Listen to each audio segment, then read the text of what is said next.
কেমন আছেন সবাই? লার্ন মিমামের আজকের পর্বে আমরা খুব চমৎকার একটি অঙ্ক করব। তবে এই অঙ্কটা করার আগে আমরা একটা বেসিক জিনিস জেনে নেব বা শিখে নেব। শুরু করা যাক। আচ্ছা,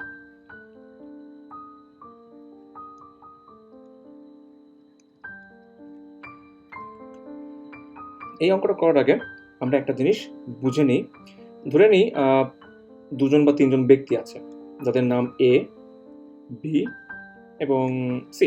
ওকে, এখন একটা প্রোডাক্ট যে কোনো কিছু যেটা এ কিনলো 100 টাকায়, সেই প্রোডাক্টটা সে বি এর কাছে বিক্রি করলো ধরে নিলাম 10% লাভে।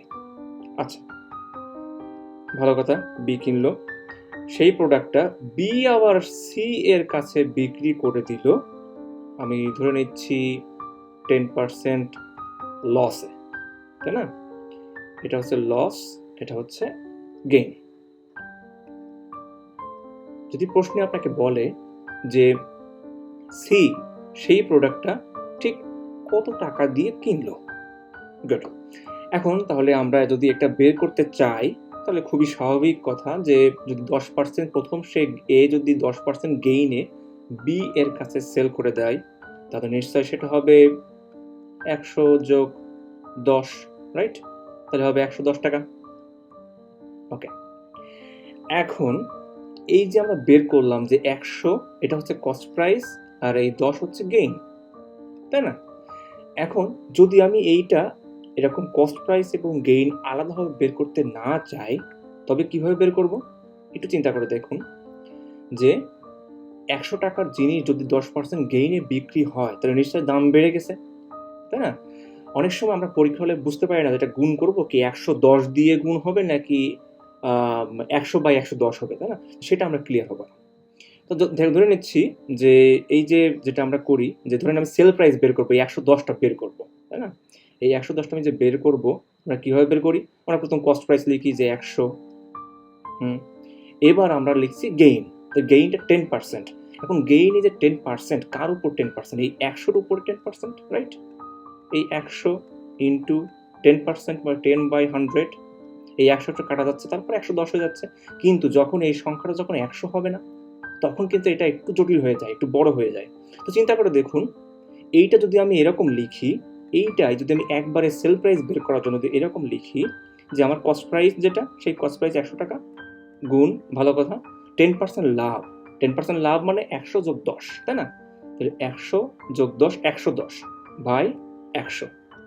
যদি আমি এইটা করি তাহলে যখন 100 কাটা দেয় এই যে 110 একবারে, আমাকে আলাদা করে কিন্তু গেইন বের করতে হচ্ছে না, একবারে এই সেল প্রাইসটা বেরিয়ে গেল, রাইট? এখন এই যে 110 সেল প্রাইস এটা কিন্তু বি এর জন্য কস্ট প্রাইস, রাইট? কারণ যেটা 110 টাকা দিয়ে বি এ এর কাছ থেকে কিনেছিল।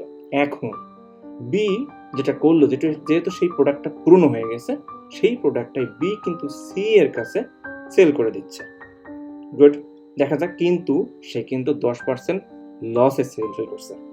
যদি 10% লসে সেল করে এবং যদি আমি এটা বুঝে থাকি, আপনি যদি এটা বুঝতে পারেন এইটুকু, 10% লস মানে কি? 100-10 সমান 90, রাইট? যদি সেটা হয় এবং যদি 10% লসে বিক্রি করে তাহলে নিশ্চয়ই এই সংখ্যাটা কম হবে 110 থেকে। তাহলে 110 কিন্তু এর কস্ট প্রাইস, তাই না? 110 এবং সে 10% লসে বিক্রি করছে, তার মানে গুণ, এই যে আমি আগে যেরকম দেখলাম 110 ছিল উপরে, এখন হবে কম, মানে 90/100। যদি সেটা হয় এই শূন্য কাটা এই শূন্য কাটা 9-11-99 টাকা, তাহলে এইখানে অ্যান্সারটা হবে 99 টাকা দিয়ে সি সেটা কিনেছিল। ক্লিয়ার?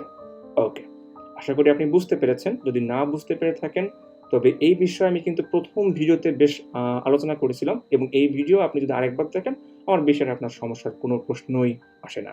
তো ঠিক আছে, আমরা এই ভিডিওর পরবর্তী ভিডিওতে আমরা এই অঙ্কটাই সমাধান করব। ধন্যবাদ।